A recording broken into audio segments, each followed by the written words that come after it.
नमस्कार, मैं हूं सत्यपाल और आप देख रहे हैं CWB हिंदी न्यूज।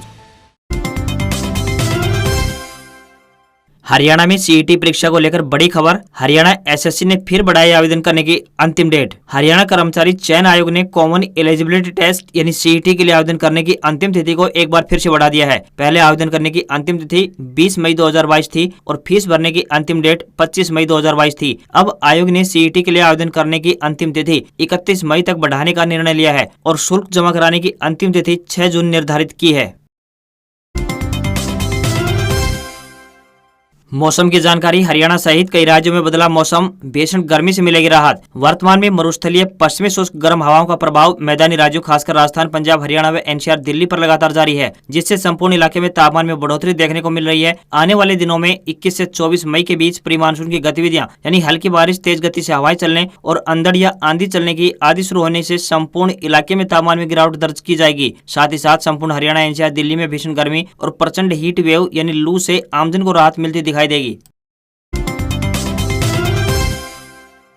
अब हरियाणा में होगा पायलट कोर्स। बाछौद हवाई पट्टी पर ट्रेनिंग शुरू, केवल ये विद्यार्थी कर सकते हैं आवेदन। हरियाणा में महेंद्रगढ़ जिले का एकमात्र पायलट ट्रेनिंग स्कूल बाछौद हवाई पट्टी शुरू हो गया है। 13 मई को डीजीसीए की ओर से इसकी क्लियरेंस मिल चुकी है। अब औपचारिक रूप से MS FSTC फ्लाइंग स्कूल ने बाछौद हवाई पट्टी पर प्रशिक्षण शुरू कर दिया है। पहले बैच के लिए यहाँ पायलट प्रशिक्षण का नामांकन शुरू हो चुका है। जो भी छात्र फिजिक्स, केमिस्ट्री और मैथ से 12वीं पास कर चुका है वह इसके लिए आवेदन कर सकता है। इसमें 80 विद्यार्थियों को पायलट बनाया जाएगा। अब बच्चे यहाँ प्रशिक्षण लेकर पायलट बन सकते हैं और बड़ी कंपनियों के कमर्शियल जहाज उड़ा पाएंगे।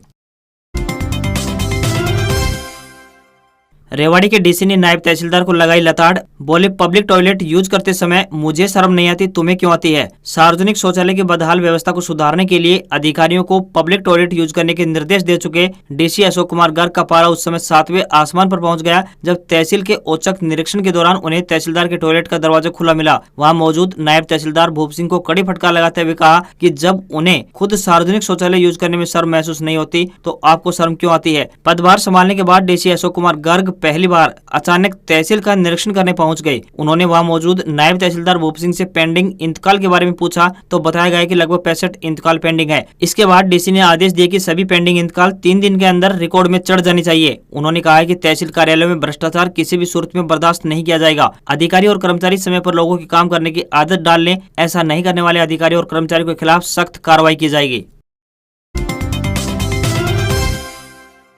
एक भवन में चलने वाले पहली से 12वीं तक के स्कूलों को मर्ज करेगी हरियाणा सरकार, टीचर होंगे रेशनलाइज। हरियाणा के मुख्यमंत्री मनोहर लाल खट्टर ने कहा है कि प्रदेश भर में एक भवन में चलने वाले पहली से लेकर 12वीं तक के स्कूलों को मिलाकर एक किया जाएगा। इन स्कूलों का हेड भी एक ही बनाया जाएगा। इसके साथ साथ अध्यापकों को भी जल्द रेशनलाइज किया जाएगा। सरकार इस संबंध में जल्द ही एक नई व्यवस्था लाने जा रही है, इस पर कार्य किया जा रहा है। उन्होंने कहा कि पूरे प्रदेश में अधिकांश स्कूल ऐसे हैं जिनमें अलग अलग प्राइमरी, उच्च व वरिष्ठ माध्यमिक विद्यालय एक ही भवन में चल रहे हैं। इनके हेड भी अलग अलग बनाए गए हैं। सरकार जल्द ही इन स्कूलों को पहली से 12वीं तक एक करने जा रही है। इस संबंध में जल्द ही नई व्यवस्था लाई जाएगी। इन स्कूलों के अध्यापकों को भी रैशनलाइज किया जाएगा। इससे अध्यापकों की कमी को पूरा कर लिया जाएगा। यदि फिर भी कमी रहती है तो सरकार इसे जल्द पूरा करेगी।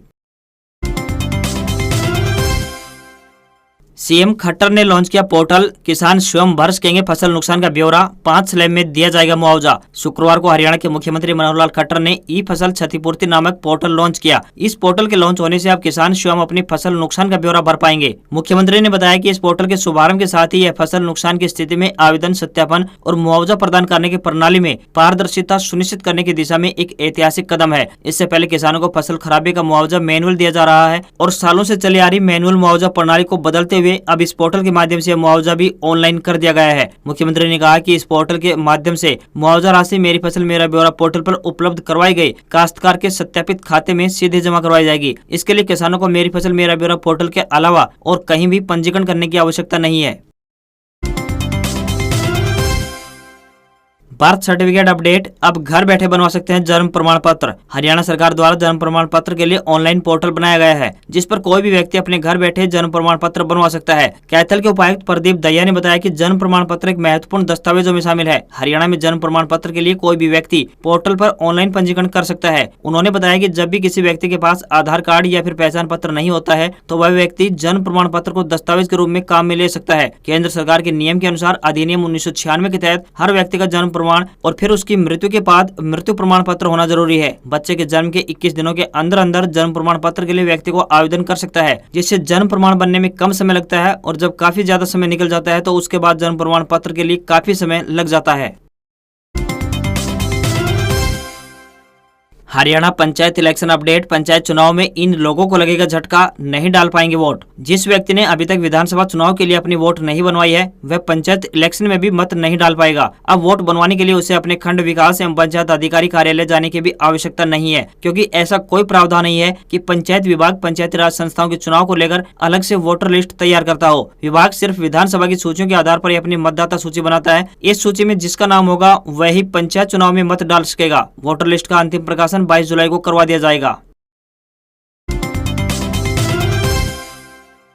पानी पर सियासत। मनोहर लाल खट्टर बोले, पंजाब से हरियाणा का हक दिलवाएं केजरीवाल, हम दिल्ली को और ज्यादा पानी देंगे। हरियाणा के मुख्यमंत्री मनोहर लाल खट्टर ने कहा है कि हरियाणा दिल्ली को उसके हक का पूरा पानी दे रहा है। हालांकि हरियाणा के पानी की अपनी जरूरत में कमी होने के बावजूद भी सर्वोच्च न्यायालय के आदेशानुसार और प्रदेशों के समझौतों के अनुसार दिल्ली को उसके हिस्से का 1049 क्यूसेक पानी दिया जा रहा है। मुख्यमंत्री ने कहा कि जब भी दिल्ली जल बोर्ड ने सुप्रीम कोर्ट और हाई कोर्ट दोनों का दरवाजा खटखटाया है तो हमें से साबित हुआ है कि हरियाणा मुनक हेडक्वार्टर से दिल्ली को उसके हिस्से के 719 क्यूसेक के मुकाबले 1049 क्यूसेक से अधिक पानी छोड़ा जा रहा है। लेकिन दिल्ली सरकार गलत बयानबाजी कर ओछी राजनीति कर रही है, जो दुर्भाग्यपूर्ण है।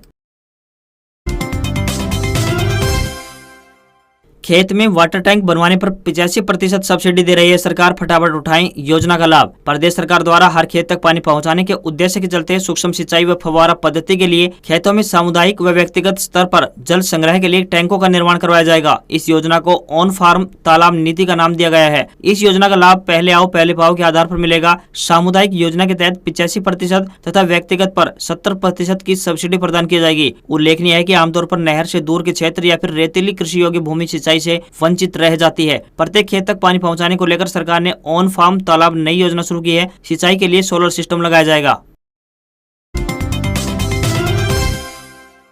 हरियाणा पुलिस के डायल 112 यानी 112 से लिया जाएगा और ज्यादा काम। गृह मंत्री अनिल विज ने बनाई यह योजना। हरियाणा पुलिस के डायल 112 को मिली आधुनिक उपकरणों से लैस गाड़ियों का आने वाले वक्त में अपराध रोकने व पुलिस को सहयोग करने में भी उपयोग होगा। इतना ही नहीं, 2 जिलों गुरुग्राम और पंचकुला में डायल 112 का उपयोग गर्मी में आग लग जाने की घटना की सूचना को लेकर भी किया गया है। हरियाणा के गृह मंत्री अनिल विज लगातार डायल 112 के कामकाज की समीक्षा करने में जुटे हुए हैं। अनिल विज ने 112 को ज्यादा मजबूत करने, गाड़ियों का सदुपयोग करने के साथ ही संगठित अपराधों पर लगाम लगाने, पर लगाम लगाने के लिए थानों की पुलिस की सहयोगी की भूमिका में खड़े रहने के लिए कहा है। डायल 112 के आने के बाद से महिला हेल्पलाइन और एम्बुलेंस के लिए भी यही नंबर काम कर रहा है।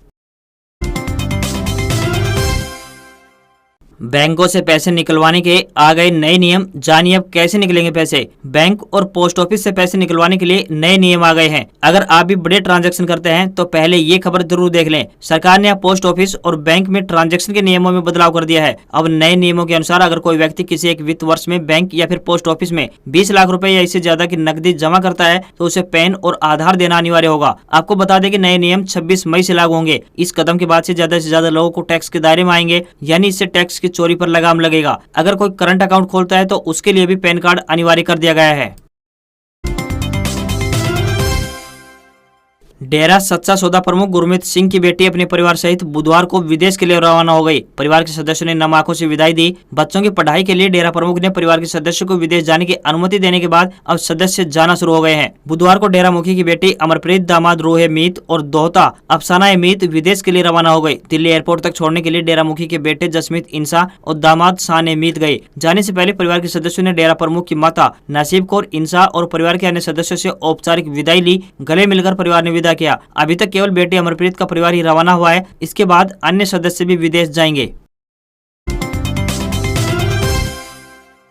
कृषि मंत्री नरेंद्र तोमर ने किया ऐलान, इस दिन जारी होगी पीएम किसान निधि की 11वीं किस्त। पीएम किसान सम्मान निधि की 11वीं किस्त को लेकर देश भर के 12 करोड़ 50 लाख किसानों का इंतजार खत्म होने वाला है। केंद्रीय कृषि मंत्री नरेंद्र सिंह तोमर ने बताया कि पीएम मोदी 11वीं किस्त कब जारी करेंगे। दरअसल पीएम किसान का पैसा 1 अप्रैल से 31 जुलाई के बीच आना है। इसका किसान लंबे समय से इंतजार कर रहे हैं। कृषि मंत्री नरेंद्र सिंह तोमर ने 11वीं किस्त के ट्रांसफर की तारीख के बारे में बता दिया है। केंद्रीय कृषि मंत्री ने यह घोषणा मध्य प्रदेश में आयोजित एक कृषि कार्यक्रम में की। उन्होंने बताया कि प्रधानमंत्री किसान सम्मान निधि की 11वीं किस्त 31 मई को देने जा रहे हैं। आपको बता दें कि इस योजना के तहत किसानों को हर साल 3 समान किस्तों में 6,000 रूपए दिए जाते हैं। साथ ही आपको बताते चलें कि इस बार 11वीं किस्त का लाभ लेने के लिए ई-KYC करना जरूरी है। बताया जा रहा है कि 12.5 करोड़ में से करीब 80% किसानों ने अपनी ई-KYC प्रक्रिया पूरी कर ली है। यूएन में पाकिस्तान को 2 टूक। भारत ने कहा जम्मू कश्मीर लद्दाख हमारा हिस्सा थे और रहेंगे। आतंकवाद खत्म करने में मदद करे पाकिस्तान। भारत ने शुक्रवार को पाकिस्तान को जम्मू कश्मीर पर दिए गए बयान को लेकर फटकार लगाई। संयुक्त राष्ट्र में भारत के स्थायी मिशन के काउंसलर राजेश परिहार ने पाकिस्तान के विदेश मंत्री बिलावल भुट्टो जरदारी द्वारा लगाए गए आरोपों को गलत बताया। राजेश परिहार ने कहा कि जम्मू कश्मीर और लद्दाख भारत का एक अभिन्न हिस्सा थे, हैं और रहेंगे। इसमें वे क्षेत्र भी शामिल है जो पाकिस्तान के कब्जे में है। इससे कोई भी देश इनकार नहीं कर सकता। पाकिस्तान हमारी मदद करना चाहता है तो वह स्टेट स्पॉन्सर्ड आतंकवाद को रोकने में मदद करे। इसके अलावा जरदारी की किसी बात का हमारे लिए कोई महत्व नहीं है, हम इसका तिरस्कार करते हैं। दरअसल पाकिस्तान के विदेश मंत्री जरदारी ने संयुक्त राष्ट्र सुरक्षा परिषद में ओपन डिबेट में जम्मू कश्मीर से आर्टिकल 370 को निरस्त करने और परिसीमन आयोग के हालिया आदेश को उठाया। उन्होंने भारत में कश्मीरी लोगों के उत्पीड़न और उन पर अत्याचार का भी आरोप लगाया। भारत सरकार ने 5 अगस्त 2019 में जम्मू कश्मीर को विशेष राज्य का दर्जा देने वाले आर्टिकल 370 को खत्म कर दिया था। इससे जम्मू कश्मीर में भी भारत का संविधान लागू होने का रास्ता साफ हो गया। भारत ने जम्मू कश्मीर और लद्दाख को अलग केंद्र शासित प्रदेश बना दिया। भारत के इस फैसले के बाद पाकिस्तान ने कड़ी प्रतिक्रिया दी। आज खबरों में बस इतना ही। देखते रहिए CWB हिंदी न्यूज। नमस्कार।